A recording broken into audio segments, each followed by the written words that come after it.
Lagos, as you've identified, is actually occupies almost a foremost position commercially in Nigeria.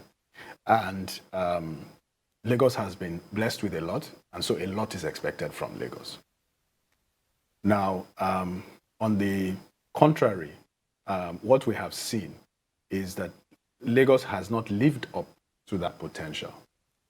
One example of this is recently, I don't know if you followed it, but recently there are these economist rankings for cities' quality of life, what they call a livability index, which ranks cities across the globe. And out of 172 cities, Lagos was ranked 171. In other words, the second to the worst. And this is an index that measures really about 30 different indicators, but in 5 areas. Infrastructure, health, education, what they call culture and environment, and stability. So it's fairly comprehensive. It is clear that in each of these areas, Lagos is challenged. If you measure the quality of life of Lagosians and you ask average Lagosian, do they feel they're enjoying a good quality of life? The answer will not surprise many, that most will say no. People spend in Lagos, 4-5 hours getting to work and getting back. We have one of the highest commute times in the world. This is despite the fact that the city itself is blessed with significant resources. You talked about the budget. This year, 2022, Lagos's budget is about 1.7 trillion naira just for this 2022 alone. So you can imagine that this is the budget of several states combined. So in Lagos, we shouldn't actually be comparing ourselves, to other states. We should actually be we should be measuring ourselves in relation to the resources that we have.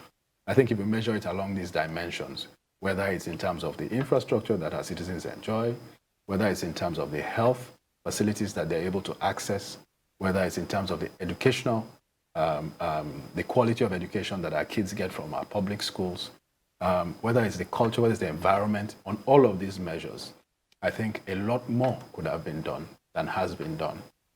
It is noteworthy that Lagos, unlike many states, has been ruled by basically one ruling entity for almost the entire period since 1999. So that's almost 25 years.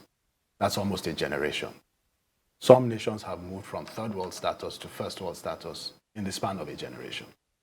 So I think it is safe to say that that we could have been a lot further along in Lagos than we are today.